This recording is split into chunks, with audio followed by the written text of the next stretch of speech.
Hi everyone, and welcome to Aunt Allie's Story Time. I had a special request for a story by one of my favorite little people, Ellie, who asked, could I do The Princess and the Frog?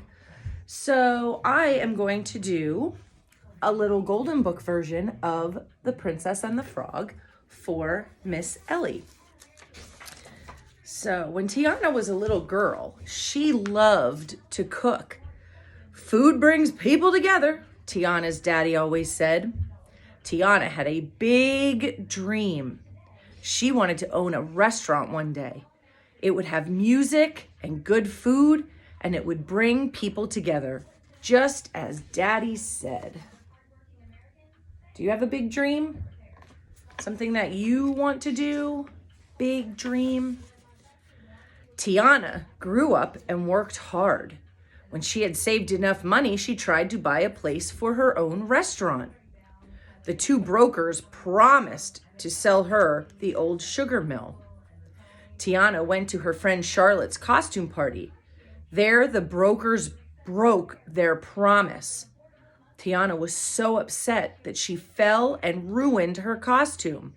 Her dreams of opening a restaurant were gone. Wasn't very nice to break that promise, was it? No, it was not. Charlotte gave Tiana a pretty princess costume, but Tiana was still sad. She saw the evening star in the sky and made a wish for her restaurant. But instead of her restaurant, a frog appeared and spoke to her. The frog said he was really a prince named Naveen. A bad magic man had changed him into a frog. Would Tiana kiss him if he gave her the restaurant? Ugh, no. Well, maybe one tiny kiss.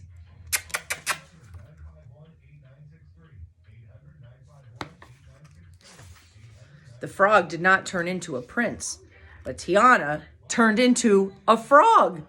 The frog fell off the balcony. They bounced on some drums. They flew away. Oh boy. The two frogs ended up in the bayou. It was scary there. A big bird wanted to eat them. Alligators wanted to eat them. Oh, I don't like alligators. Everything wanted to eat them. Oh no. Tiana and Naveen escaped. Tiana worked while Naveen played. Soon they met an alligator named Louis. Louis loved jazz, just like Naveen. Louis and Naveen jammed while Tiana planned. See Louis? Now that's a kind of alligator I think I would like. Soon the frogs were hungry. They tangled their tongues trying to catch a fly. A firefly untangled them. His name was Ray. Ray and his family lit a path through the bayou. And the path led to, do we know where the path leads to? Mama Odie! She told the frogs to find out what they needed, not just what they wanted. Then Mama Odie told Naveen he had to kiss Tiana's friend Charlotte, who was Mardi Gras princess for the night. Kissing a princess would make both frogs human again. But the bad magic man tried to stop Naveen. Uh-oh, the chase was on. Would the frog kiss the princess in time? See Mama Odie?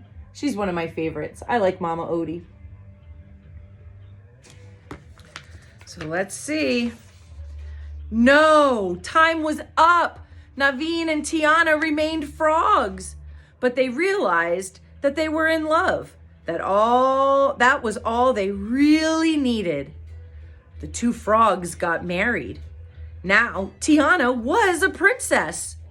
That meant that Naveen finally kissed a princess. The magic worked. Both frogs became human again. Look at, there's pretty Tiana and Prince Naveen.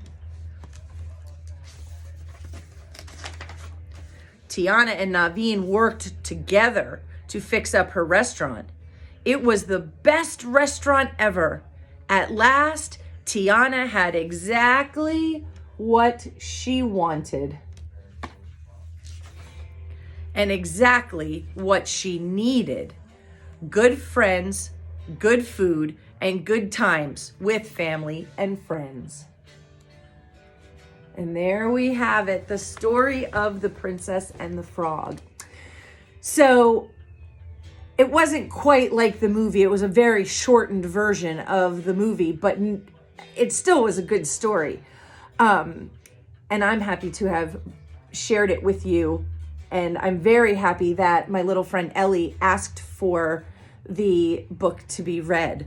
I do have a surprise coming up for St. Patrick's Day. There will be a special St. Patrick's Day story that I am going to post before St. Patrick's Day, because it's all about how you can catch a leprechaun. So we're going to see. And I have to tell you quickly before we sign off today, there was a leprechaun at my house, and I have cameras on my porch to see what's going on in the neighborhood, make sure that the things are okay in my neighborhood.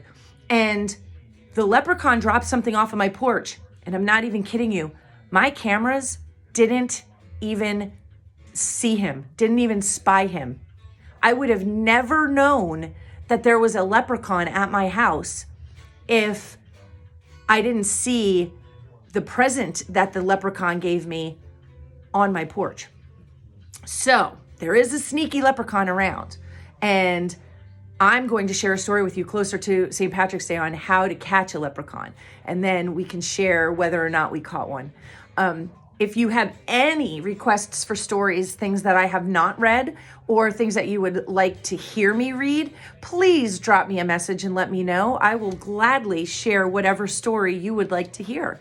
So until the next time, I am going to say goodbye. Have a great day. Have a super night. And if you're listening to this before bedtime, sweet dreams and may pleasant slumbers be yours. Goodbye.